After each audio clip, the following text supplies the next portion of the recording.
All right, so it wasn't just me, it was two other students who worked with me. Their names are Haley Reed and Berkeley Lovelace. Just wanted to make sure that, this wasn't a solo project. So to start off, I'm gonna go through this by first going through the story and then talking about the process and I guess the thought behind how we put it all together. So if we can pull up the story right now.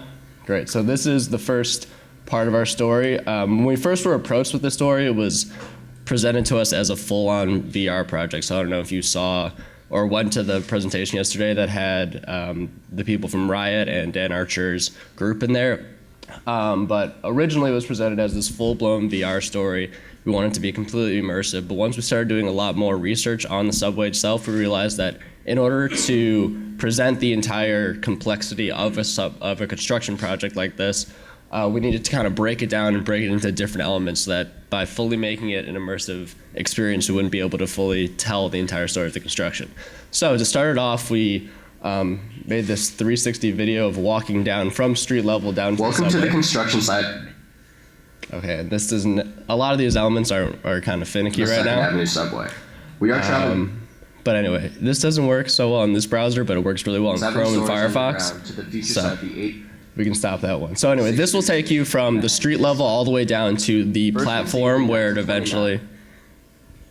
Great, so it'll take you from the street level all the way down to where the place where you get on the train eventually is. So then after that, we wanted to break it up with a little bit of text to just give you, kind of reiterate those stats that you heard from this video, show you where the subway line is actually running, and kind of reiterate what you heard from this video. Next, we wanted to take you to the actual digging process and explain how the drill that they were using to cut through the entire, the Manhattan schist is what they call it. It's like the sediment that they've been cutting through for the past 8 years. So we made this graphic video. This tunnel boring machine is like a giant mechanical earthworm that consists of multiple parts to achieve this task.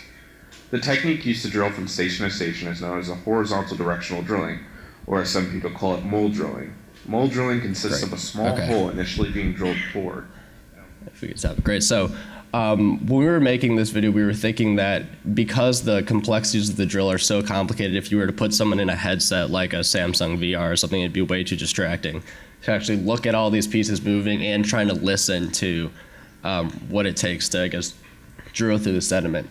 So in that sense, we want it to be a little bit more of a passive experience and have people really get to know the quirks behind drilling through this thing. So next, we wanted, since you were at the platform originally, we wanted to take you through the actual subway and give users an experience that they would never see before. Even if you were to ride the subway every single day, you would not necessarily be able to actually walk through the tunnel itself. So if you can scroll down a little bit more, we took our Ricoh Theta camera and walked through the subway to give you some 360 view of what it looks like during construction. And then those 3 sections above there give you a little bit more context between the freezing technique that they had to use in this section of the tunnel specifically. The sediment that they were drilling through was a really muddy kind of sediment, and they had to freeze a section of the subway in order to drill through it. Also, the budgetary constraints of the next phase of the project are a big concern for the Manhattan Transit Authority. They were, highly over budget on this project, and for the next one, they're not even sure if they're going to be able to get a lot of state or federal money to continue it on. And also, we wanted to explain the history of the project. It originally was supposed to start in the 1930s, but because of the Great Depression, they had some setbacks and weren't able to actually start until 2008. And along with that, there's an interview around all 3 of these that have one of the communications director for the MTA along with there. So again, we're just traveling through this whole subway tunnel until you get to the crossover station, which is our next element. If you could go down. Scroll down a little bit more. So great. So after you're getting all this information and trying to soak it all in, we wanted you to have some type of an even deeper immersive type of interaction. So we had our Matterport 3D scanner that we brought to this one cross station that kind of lets you, so much as just relax and explore this whole area for yourself. So if you click on this one,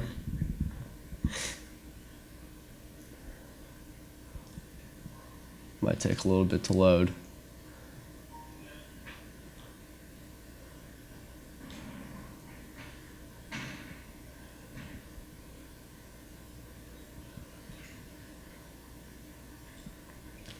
Go. Great.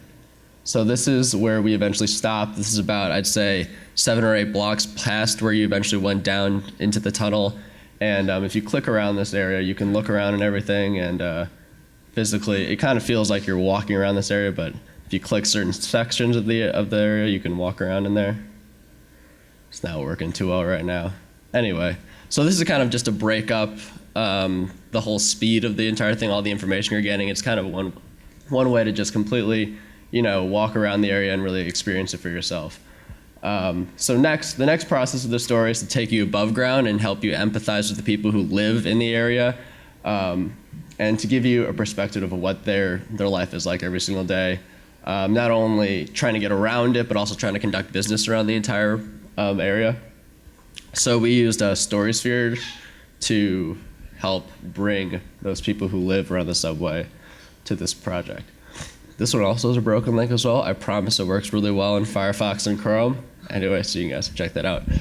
So in this area, in this space, we bring you one bike shop owner who lives all around the construction, and he sees these big kind of blocks right here as really an unnecessary thing that he has to live with every single day. They're used to just store a lot of items that aren't necessarily relevant to the construction around them. They're just storing stuff around there.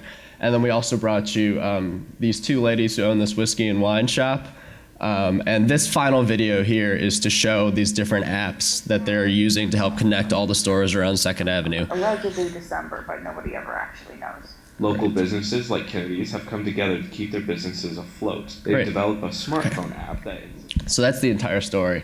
We wanted to take you from street level again all the way down into the tunnel, let you explore the entire area around there, and then take you above ground and help explain the struggles that a lot of people are working with in there, and how also they're overcoming those struggles to help connect a lot of stories around.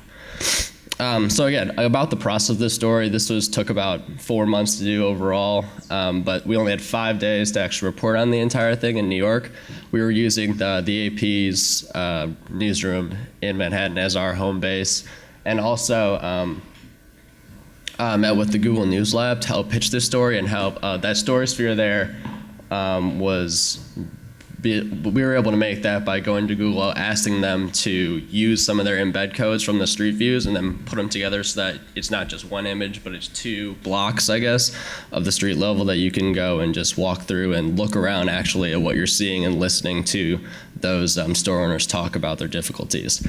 Also, just talking about what it was like to report in New York. We had never been there before. It was my first time in New York, actually, so it was a great experience as well to not only work in a pretty professional setting, but also to go and pitch your story to people who would potentially help you with it. What else do we have here? Okay, so another goal of our project was to build a plan for how community newspapers such as the Columbia Missourian, which I work at right now, could help pull off a story like this. So just to give you a little bit more perspective on the equipment we were using a Ricoh Theta, not the newest model that's out now, which shoots in 4K, but we were using the M15, which was the first model that ever came out. That shoots in 720, and then when you crunch it down into YouTube to put something like a 360 video, which you see on top out there, it kind of crunches down to like a 420p almost. So that was probably the hardest thing for us in post-production, was finding a way to keep our quality of our video in a way that you could actually recognize what you were looking at, but also putting it up on a site like YouTube so you could easily show it to everybody.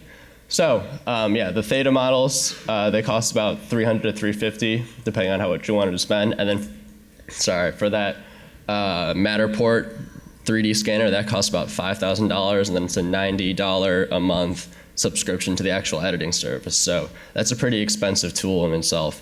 But when you look at the Ricoh Theta compared to buying 6 GoPros and a rig itself, it's a pretty good deal. And also they're really easy to use. They connect to your phone via Wi-Fi, and then you can upload those videos either to a computer or directly to YouTube themselves.